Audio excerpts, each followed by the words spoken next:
ಇನ್ನು ಪರಿಷತ್ ಸ್ಥಾನಕ್ಕಾಗಿ ಆಕಾಂಕ್ಷಿಗಳಿಂದ ಲಾಬಿ ಮುಂದುವರೆದಿದೆ. ಉಪಮುಖ್ಯಮಂತ್ರಿ ಡಿಕೆ ಶಿವಕುಮಾರ್ ಅವರ ನಿವಾಸಕ್ಕೆ ಆಕಾಂಕ್ಷಿಗಳು ಆಗಮಿಸ್ತಾ ಇದ್ದಾರೆ, ಲಾಬಿಯನ್ನ ನಡೆಸ್ತಾ ಇದ್ದಾರೆ. ನೇಕಾರ ಸಮುದಾಯದ ರಾಜುಗೆ ಟಿಕೆಟ್ ನೀಡಬೇಕು ಅನ್ನುವಂತಹ ಆಗ್ರಹಗಳು ಕೇಳಿ ಬರ್ತಾ ಇದೆ. ಡಿಸಿಎಂ ಡಿಕೆ ಶಿವಕುಮಾರ್ ಅವರನ್ನ ಭೇಟಿಯಾಗಿ ಸ್ವಾಮೀಜಿ ಹಾಗೂ ಅವರ ಬೆಂಬಲಿಗರು ಮನವಿಯನ್ನ ಮಾಡಿದ್ದಾರೆ. ಮತ್ತೊಂದು ಕಡೆ ನಜೀರ್ ಅಹ್ಮದ್ ಕಂಗನೊಳ್ಳಿಗೆ ಟಿಕೆಟ್ ನೀಡಬೇಕು ಅಂತ ಕೂಡ ಮುಸ್ಲಿಂ ಸಮುದಾಯದವರಿಂದ ಒತ್ತಡಗಳು ಬರ್ತಾ ಇದೆ. ಉಪಮುಖ್ಯಮಂತ್ರಿಗಳ ನಿವಾಸ ಈಗ ಈ ವಿಚಾರವಾಗಿ ಸಾಕಷ್ಟು ಚಟುವಟಿಕೆಯಿಂದ ಕೂಡಿರುವಂಥದ್ದು. ಉಪಮುಖ್ಯಮಂತ್ರಿಗಳ ನಿವಾಸಕ್ಕೆ ಅನೇಕ ಆಕಾಂಕ್ಷಿಗಳು ಬರ್ತಾ ಇದ್ದಾರೆ. ಪ್ರಮುಖವಾಗಿ ನೇಕಾರ ಸಮುದಾಯದ ರಾಜು ಅವರಿಗೆ ಟಿಕೆಟ್ ನೀಡಬೇಕು ಅಂತ ಪಟ್ಟು ಹಿಡಿಯಲಾಗಿದೆ. ಡಿಸಿಎಂ ಡಿಕೆ ಶಿವಕುಮಾರ್ ಅವರನ್ನ ಸ್ವಾಮೀಜಿ ಹಾಗೂ ಬೆಂಬಲಿಗರು ಭೇಟಿಯನ್ನು ನೀಡಿ ಒತ್ತಾಯವನ್ನ ಮಾಡ್ತಿದ್ದಾರೆ. ಮತ್ತೊಂದು ಕಡೆಯಲ್ಲಿ ನಜೀರ್ ಅಹ್ಮದ್ ಕಂಗನೊಳ್ಳಿ ಅವರಿಗೆ ಟಿಕೆಟ್ ನೀಡಬೇಕು ಅನ್ನುವಂಥ ಒತ್ತಾಯಗಳು ಕೂಡ ಕೇಳಿ ಬರ್ತಾ ಇದೆ. ಮುಸ್ಲಿಂ ಸಮುದಾಯದವರು ಉಪಮುಖ್ಯಮಂತ್ರಿಗಳನ್ನ ಭೇಟಿಯಾಗಿ ಅಲ್ಲಿ ಈ ಬಗ್ಗೆ ಮನವಿಯನ್ನ ಮಾಡಿದ್ದಾರೆ ಉಪಮುಖ್ಯಮಂತ್ರಿಗಳ ನಿವಾಸದಲ್ಲಿ.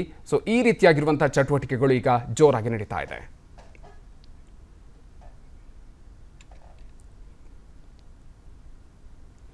ಈ ಬಗ್ಗೆ ಇನ್ನಷ್ಟು ಹೆಚ್ಚಿನ ಮಾಹಿತಿಯನ್ನ ನೀಡ್ತಾರೆ ನಮ್ಮ ಪ್ರತಿನಿಧಿ ಹನುಮಂತ್. ಇದೀಗ ನಮ್ಮ ಜೊತೆ ನೇರ ಸಂಪರ್ಕದಲ್ಲಿ ಜಾಯ್ನ್ ಆಗ್ತಿದ್ದಾರೆ. ಹನುಮಂತ್, ಇದೀಗ ವಿಧಾನ ಪರಿಷತ್ ಚುನಾವಣೆಗೆ ಸಂಬಂಧಪಟ್ಟಂತೆ ಸಾಕಷ್ಟು ಚಟುವಟಿಕೆಗಳು ಕಾಂಗ್ರೆಸ್ನಲ್ಲಿ ಆಗ್ತಾ ಇದೆ. ಉಪಮುಖ್ಯಮಂತ್ರಿಗಳ ನಿವಾಸದಲ್ಲೂ ಕೂಡ ಈಗ ಸಾಕಷ್ಟು ಚಟುವಟಿಕೆಗಳು ನಡೀತಾ ಇದೆ. ಸೊ ಏನೇನು ಬೆಳವಣಿಗೆ ಆಗ್ತಾ ಇದೆ ಈ ಹಿನ್ನೆಲೆಯಲ್ಲಿ? ಮಧುಕರ್ ಸರ್ಕಾರ ಇರುವಂತ ಸಂದರ್ಭದಲ್ಲಿ ಸಂಖ್ಯಾಬಲದ ಆಧಾರಿತವಾಗಿ ಹೆಚ್ಚು ಸ್ಥಾನಗಳು ಕಾಂಗ್ರೆಸ್ ಪಾಲಿಗೆ ಸಿಗುತ್ತೆ. ಹಾಗಾಗಿ ಆ ಒಂದು ಸ್ಥಾನಗಳಲ್ಲಿ ನಾವು ಕೂಡ ಈ ಬಾರಿ ಅಧಿಕಾರ ಅನುಭವಿಸಬೇಕು ಅನ್ನುವಂಥ ಲೆಕ್ಕಾಚಾರದಲ್ಲಿ ಕಾಂಗ್ರೆಸ್ನ ಕಾರ್ಯಕರ್ತರು ಮತ್ತು ಕಳೆದ ಅನೇಕ ವರ್ಷಗಳಿಂದನೂ ಕೂಡ ಕಾಂಗ್ರೆಸ್ನಲ್ಲಿ ಕೆಲಸ ಮಾಡಿದಂತಹ ಅನೇಕ ಜನರು ಕೂಡ ಈಗ ಲಾಬಿ ನಡೆಸಲಿಕ್ಕೆ ಮುಂದಾಗ್ತಾ ಇರುವಂಥದ್ದು. ತಮ್ಮ ತಮ್ಮ ರಾಜಕೀಯ ಗುರುಗಳನ್ನ ಬೆನ್ನು ಬಿದ್ದು ಸಿಎಂ ಡಿಸಿಎಂ ಅವರ ಜೊತೆಗೆ ಮಾತುಕತೆಯನ್ನ ನಡೆಸಿ ಈ ಬಾರಿ ನಮಗೆ ಅವಕಾಶ ಮಾಡಿಕೊಡಿ ಅನ್ನುವಂಥ ಮನವಿಯನ್ನ ಅನೇಕ ಆಕಾಂಕ್ಷಿಗಳು ಮಾಡ್ತಾ ಇದ್ದಾರೆ. ಆದರೆ ಇಲ್ಲಿ ಪ್ರಶ್ನೆ ಇರುವಂತದ್ದು ಏನಂತ ಹೇಳಿದ್ರೆ, ಇರುವಂತಹ 7 ಸ್ಥಾನಗಳಿಗೆ 64ಕ್ಕೂ ಅಧಿಕ ಜನ ಅಧಿಕೃತವಾಗಿ ಅರ್ಜಿ ಹಾಕಿರುವಂತದ್ದು. ಮತ್ತೊಂದು ಕಡೆಗೆ ಸಮುದಾಯವಾರು, ಪ್ರಾದೇಶಿಕವಾರು ಮತ್ತೆ ಪ್ರಾಂತ್ಯವಾರು ಕೂಡ ನೀವು ಮನ್ನಣೆಯನ್ನ ಹಾಕಬೇಕು ಅನ್ನೋ ಒತ್ತಾಯವನ್ನ ಹಿರಿಯ ಸಚಿವರು ಸೇರಿದಂತೆ ಹಿರಿಯ ಶಾಸಕರೆಲ್ಲರೂ ಕೂಡ ಮಾಡ್ತಾ ಇರುವಂತಹ ಹಿನ್ನೆಲೆಯಲ್ಲಿ ಸಿಎಂ ಸಿದ್ದರಾಮಯ್ಯ ಅವರು, ಡಿಸಿಎಂ ಡಿಕೆ ಶಿವಕುಮಾರ್ ಅವರು ಇದನ್ನೆಲ್ಲವನ್ನೂ ಕೂಡ ಬ್ಯಾಲೆನ್ಸ್ ಮಾಡಬೇಕಾದಂತಹ ಅನಿವಾರ್ಯತೆ ಇರುವಂತಹ ಕಾರಣಕ್ಕಾಗಿ ಒಂದಷ್ಟು ಮಾತುಕತೆಯನ್ನ ನಡೆಸಲಿಕ್ಕೂ ಕೂಡ ಹೈಕಮಾಂಡ್ ಜೊತೆಗೆ ಮಾತುಕತೆಯನ್ನ ನಡೆಸಿ ತೀರ್ಮಾನವನ್ನು ಕೈಗೊಳ್ಳಬೇಕು ಅನ್ನುವಂಥ ಕಾರಣಕ್ಕಾಗಿ ನಾಳೆ ದೆಹಲಿಗೆ ಹೊರಡ್ತಾ ಇರುವಂತದ್ದು. ದೆಹಲಿಗೆ ಹೋಗೋಕೆ ಮುಂಚೆನೆ ಈಗ ಸಿಎಂ ಸಿದ್ದರಾಮಯ್ಯ ಅವರು ಎಲ್ಲಿರ್ತಾರೆ ಅಲ್ಲೂ ಕೂಡ ಬಂದು ಸಚಿವಾಕಾಂಕ್ಷಿಗಳ ದಂಡೆ ಬಂದು ಮನವಿಯನ್ನ ಮಾಡುವಂತ ಕೆಲಸಗಳು ಆಗ್ತಾ ಇದೆ.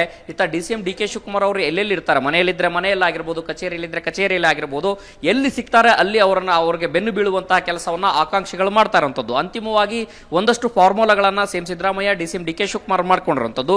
ಹೈಕಮಾಂಡ್ ಜೊತೆಗೆ ಕೂಲಂಕುಷವಾಗಿ ಮಾತಾಡಿ ಪಕ್ಷದ ಹಿತದೃಷ್ಟಿಕೋನದಿಂದ ಮತ್ತೆ ಸಂಘಟನಾ ದೃಷ್ಟಿಕೋನದಿಂದ ಯಾರೇ ಮಾಡಿದ್ರೆ ಅನುಕೂಲ ಆಗುತ್ತೆ ಅನ್ನೋ ಒಂದಷ್ಟು ಚರ್ಚೆಗಳನ್ನ ಹೈಕಮಾಂಡ್ ಜೊತೆಗೆ ಮಾಡಿ ಫೈನಲ್ ಮಾಡುವಂತ ಎಲ್ಲಾ ಸಾಧ್ಯತೆಗಳಿದಾವೆ. ಆದ್ರೆ ಒಂದಂತೂ ಸತ್ಯ, ಸಿಗುವಂತ 7 ಸ್ಥಾನಗಳಿಗೆ ಸಾಲು ಆಕಾಂಕ್ಷಿಗಳು ಇದ್ದಂತದ್ದನ್ನು ಕಂಡಿದ್ರೆ ಎಲ್ಲೋ ಒಂದ್ ಕಡೆಗೆ ಸಿಎಂ ಸಿದ್ದರಾಮಯ್ಯ, ಡಿಸಿಎಂ ಡಿಕೆ ಶಿವಕುಮಾರ್ಗೆ ಒಂದಷ್ಟು ತಲೆನೋವು ಹೆಚ್ಚಾದಂತೆ ಕಾಣಿಸುತ್ತೆ. Madhukar, thank you Hanumanth. ಅನುಕ್ಷಣದ ಸುದ್ದಿಗಳಿಗಾಗಿ Vistara news YouTube channel subscribe ಮಾಡಿ. ಹೊಸ ಸುದ್ದಿಗಳ ನೋಟಿಫಿಕೇಶನ್ಗಾಗಿ ಬೆಲ್ ಐಕಾನ್ ಕ್ಲಿಕ್ ಮಾಡಿ. ಲೇಟೆಸ್ಟ್ ಅಪ್ಡೇಟ್ಸ್ಗಾಗಿ www.vistaranews.com ವೆಬ್ಸೈಟ್ಗೆ ವಿಸಿಟ್ ಮಾಡಿ.